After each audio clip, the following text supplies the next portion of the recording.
Every 3 years, the best sailors on the planet compete in the world's toughest offshore challenge, the Volvo Ocean Race. 1, 2, go! Tense. For the 12th edition, 7 teams left Alicante, Spain, to cross 4 oceans and 5 continents over 9 months. It is the ultimate endurance test that all professional sailors dream of doing. It's just relentless.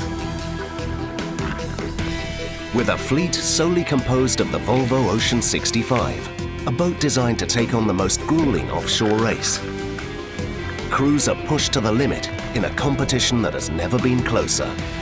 Battling 24/7, fighting storms, and defying the worst that Mother Nature can throw at them. You get a beating out there. Pushing the crews to a place where there is only a thin margin between winning the leg. Fantastic, we're on top of the world. So proud of my team. First win. Nice, very nice. Or losing it all. I can't believe this. I can't actually believe this happened.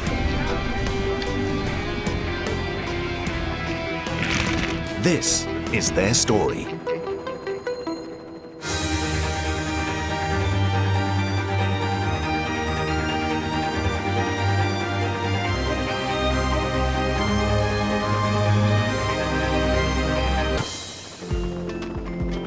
For the 5th stopover of the round-the-world competition, the Volvo Ocean Race is in Auckland, the city of sails. After a much-needed break, the teams are back on the water for the 5th in-port race. The in-port race results don't have a direct impact on the overall leaderboard, but will be used in the event of a tie when the fleet crosses the finish line in Gothenburg. The 6 boats set off in steady winds, with Leg 4 winner Mapfre at the top of their game. But soon, a tenacious Team SCA takes the lead. The all-female crew is sailing perfectly, leading the fleet for the rest of the in-port race and becoming the first team to win it twice. If the weather conditions were perfect for the in-port race, Mother Nature has decided otherwise for the start of Leg 5. A huge cyclone nicknamed Pam is on its way to New Zealand, bringing chaos in its trail. It's a full-fledged Category 5 hurricane at the moment. Vanuatu is getting absolutely hammered, and the wind and the waves that are coming in there are of heights and surges that they've never seen before in those islands. For this region of the world, you're easily in the top 10 for worst storms that they've ever seen. There's quite a big confidence that it will get very close to the northeast of the island by Sunday afternoon. What we still don't know, and different computer models disagree, is exactly how much it will impact the North Island. What I see is that there are many chances to have an extreme weather scenario in Auckland for Sunday afternoon. It's obviously a little bit silly to even talk about sailing. Putting the safety of the crews first, Volvo Ocean Race management has to delay the fleet's departure. But for how long is the tricky question. This image here is approximately the time when we would have normally started. And what you end up having is a very strong easterly flow pushing not only a ton of water, ton of wind, and a really high sea state. The southeastern quadrant of a storm like this is typically the worst, and there's some sea state estimates that are showing over 20 meters in wave height. So sending the boats out into that was not going to be the prudent move. When you move forward 2 days and the storm's now past East Cape, it starts to lose its strength pretty quickly. If you wait too long to depart, the vacuum that's created in Pam's wake becomes pretty large. And you have the remnants of the next tropical storm, which is called Nathan, which will be also working to suck up some energy out of that area. So if you wait too late, you're going to be making this leg really long and really light. If you go too early, you're going to break the boats. So it's a really fine line as to when they send everybody off. During the next 24 hours, we will be meeting every 2 hours. With the latest weather model updates, we'll try to make the best possible decision. With wind strength increasing, the race village has to be dismantled as quickly as possible. As the original day of departure arrives, Jack Lloyd, the race director, believes that race control is close to making a decision. We're getting more and more confident about what's likely to be happening. We've been monitoring it now since we first discovered it, and all the computer models and the information we're getting has been on what may happen. And as the cyclone's getting closer, we're actually seeing the predictions matching up. So now we can treat some of those predictions as a little firmer than what we could a few days ago. So hopefully later today we can predict a start time which will achieve what we want, which is to have the boats out racing, but not setting them into something that could be potentially very, very dangerous. As Cyclone Pam finally hits Auckland, a decision is made that the race will start 48 hours later. Miles away from the storm, Team Vestas wind sailor Peter Vibro is back at home after being accidentally stranded with his team on a reef. So this is Goshoved Harbour. This is the harbour where I learned to sail and where I grew up and where I played around more or less every day. Me and my friends, we have a wooden boat. It's actually this one. Look at this, hey, isn't she a beauty? It's quite a contrast to the VO65s, I must say, but we've had a lot of fun in this boat, that's for sure. It doesn't go as fast, but it does it with style. Det var okay. Goddag. Hej, hej. Velkommen til Sorgen. Kom ned til. Ja, det kunne gået roligt galt. There are a lot of local supporters, so happy to hear the news that we are getting back in the race again. Everybody knows everything about the story, sometimes even more than me, so they're pretty much into what's going on, so it's good. Being back in Denmark means that Peter is also returning to school. While I'm back here, I could just as well do some work, I thought, so I've kind of taken up my old work, which is my good old PhD project. It has missed me, I think. So I'm back doing a bit of writing on some of the manuscripts. My PhD is in pharmaceutical sciences.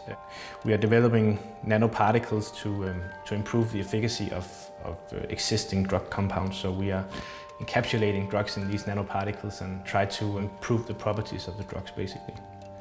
I've always been kind of doing both my studies and the sailing on a pretty high level. It has been quite hard, but I have somehow managed to get through both of it, doing both at the same time. When I told my mom what I was about to do with all this offshore sailing, I think she kind of knew what it was, but she didn't really have an exact idea of what I was actually going into and the risks associated with it. But I guess she found out when I hit a reef in the middle of the Indian Ocean. The guys on the boat knows that I'm doing some weird kind of stuff in a lab that probably will never see the world. Yeah, I don't think really they know what I'm doing. Some kind of nano thingy, and I think that's more than enough for them. It's two completely different ways of looking at nature. In the lab here, the things we're doing, we cannot even see it with the visual microscope. We need to use special microscopes in order to just visualize what we're doing. And out there, we look at the universe and at the stars that I've never seen before. So it's really in a much larger scale that you observe the nature out there compared to here. And I must say a bit more controlled environment in here than out there on the oceans.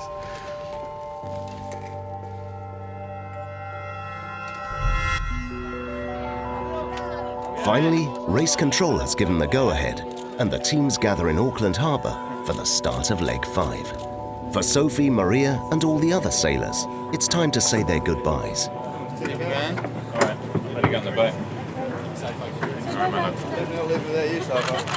We're always a bit worried at the starts, but now that the worst of Cyclone Pam is gone through, then it's a bit of a relief. But it's still the mythical Cape Horn, so you do worry a little bit until they've been crossed. For Maria's husband and Abu Dhabi navigator Simon, emotions have to be put aside as thoughts turn to the race. We're going to want to stay quite close to the fleet because there's quite a lot of variability of what happens in the Bay of Plenty. And and chances are, even if there's good pressure and we stay sort of outside the Mercury Islands for wind, we're going to want to cut back. For those who've been in the Southern Ocean waters before, this leg brings back a lot of memories. Best part and worst part of the Southern Ocean? Getting into it and leaving it. Going north again, warm water. Worst part is starting, best part is finishing. Rounding Cape Horn, well actually Falklands, because then it starts getting warmer. I hate getting cold. It's a long leg, long at distance. Hopefully not too much time, but you never know. Didn't think it was going to be a long leg last time I did it, but it turned out to be about 33 days. Judd, how many Southern Oceans is this going to be for you? Too many. Need to get my head checked. Not being able to sleep because my tootsies are so cold, and being on deck shivering with frozen hands that really hurt. And when the cold water hits your face, I hate that.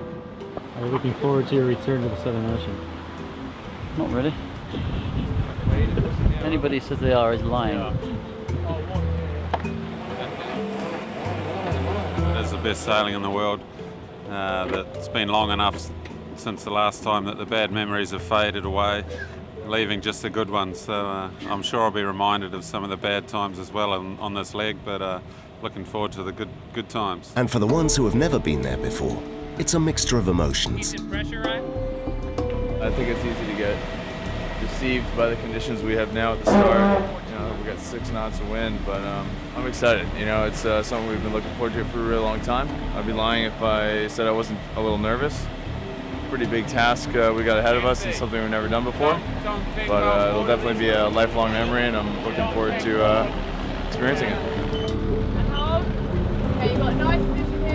I've been excited for days, but then when the morning comes, I think kind of nerves and everything, and just knowing how far the journey is, like, it just kind of tones things down a bit.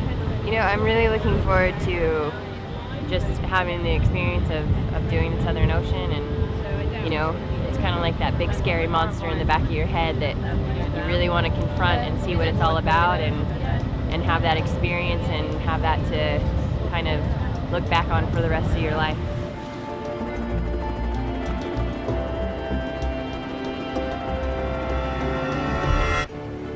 Since the beginning of the race over 40 years ago, this has always been an epic leg, where the boats and their sailors dive into the southern wilderness where no other men go. Leg 5 leaves Auckland, New Zealand, and takes the team south through the roaring 40s, before rounding Cape Horn to finally head home north again towards Itajaí, Brazil.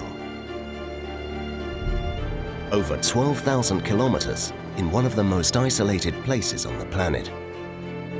Leg 5 is what defines the DNA of the Volvo race.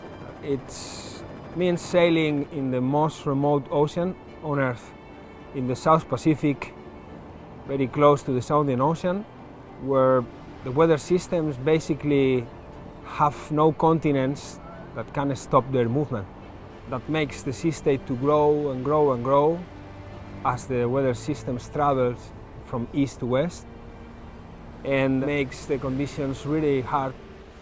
The wind speed average is quite high, but this is not normally the concern.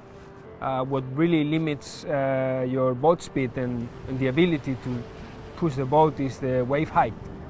Wave height is always the concern, and what is characteristic in the Southern Ocean and the Southern Pacific is that the wave height is not normally aligned with the wind. Sailors say that in the Southern Ocean you don't sail where you want, you sail where the sea state pushes you. One of the main challenges of Leg 5 is the amount of isolation. You have to keep in mind that 5 days after the start, they will be thousands of miles away from any landmass. If you had to manage any emergency procedure, things will be very, very challenging. Really, when something happens, the only one that can assist you is your competitors. I think every sailor that dreams about doing the Volvo race does that because is dreaming about leg 5.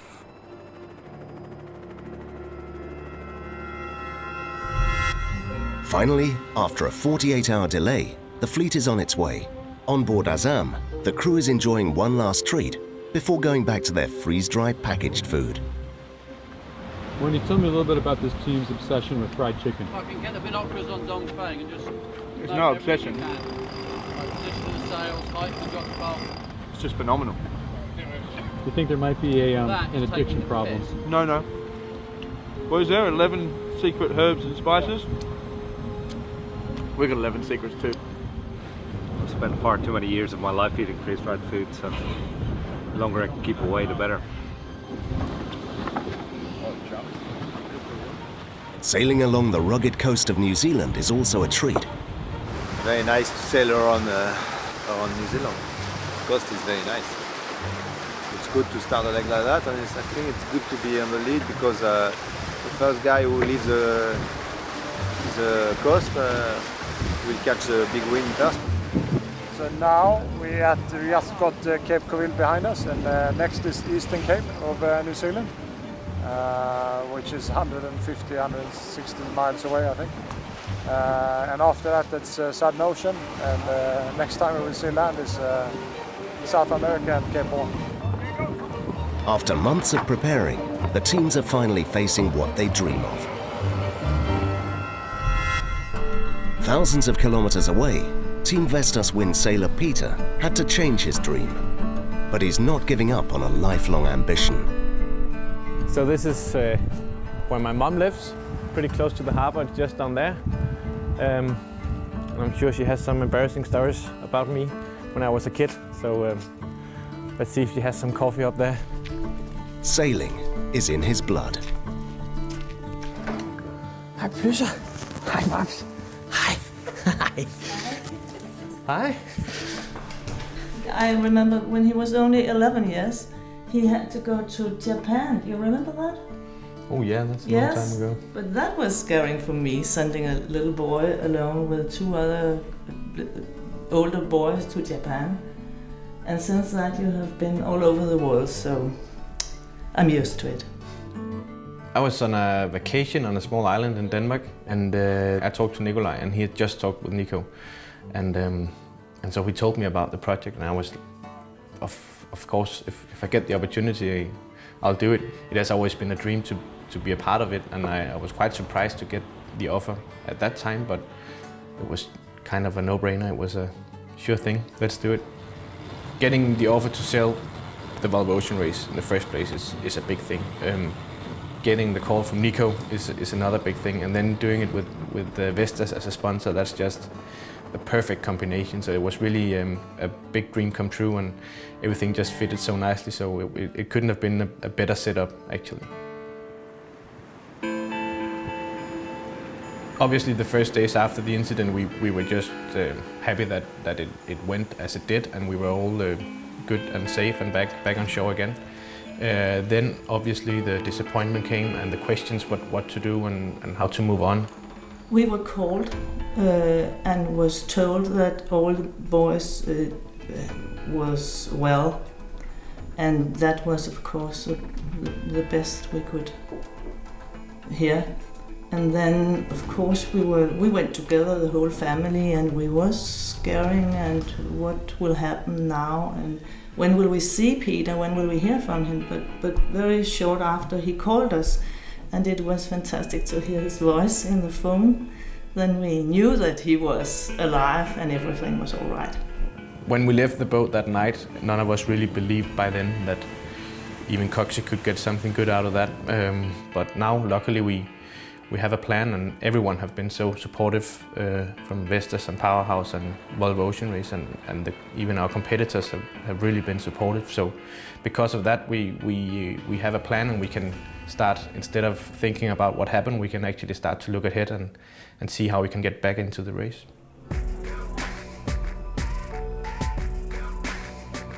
The only thing we actually can do now is to stay fit and strong. So that's what we're doing every day, basically. it feels good to at least be able to do something that kind of feels right and for the purpose of the racing, although it's not much right now, but the other guys are accumulating so much experience out there, so they will be on a different level when we meet them. So the only thing we can do is to be in good condition and be fresh, whereas they have, hopefully they might have burned out a bit because of all these hard legs, so that might be our advantage.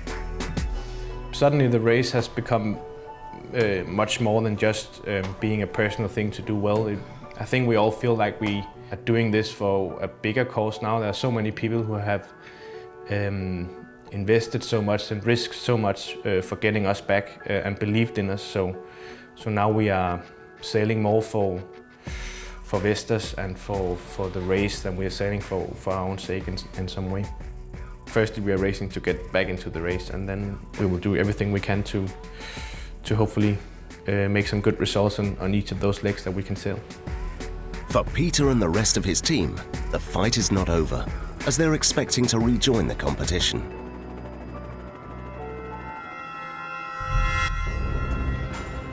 Back on the water, skippers and navigators are upping their games, and tactical maneuvers are in motion.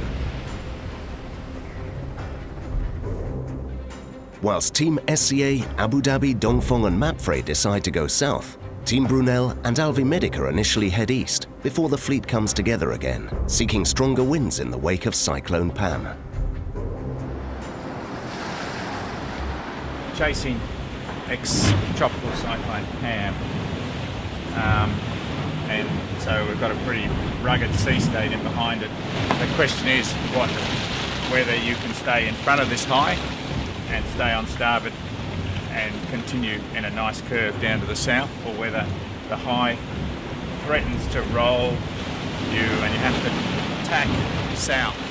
So we're throwing our eggs into the northerly route, trying to go as fast as we possibly can. We're pushing pretty hard and see how it pans out. It's pretty complicated, there's lots of lows ahead, but the first challenge is try and stay on the back of Pam and avoid the high. For all the teams, sailing conditions are pretty wild. So stage 2 on leg 5. We've had a good night on Team SCA, leaving New Zealand behind us and heading out into the Southern Ocean. It's been good sailing, quite a light start, and then the breeze picked up. Last night, and now we're fast reaching, and it's really good. Every team has some rookies who have never sailed in these waters, but especially on Dongfeng, and for the Chinese sailors new to offshore racing, this is a real baptism of fire. Are you happy to be here? Yes. Are you happy to be here? I just want to say yes, but after the big wave, I don't want to say yes. But still, yes, it's a good challenge. Because I've never been to the Southern Ocean, so it's a really big challenge for me. And now we are going to the east. I hope I can manage it. With many days ahead in harsh conditions, the fleet knows that anything is possible. But in these waters, the priority of looking after the boat and equipment is crucial to survival.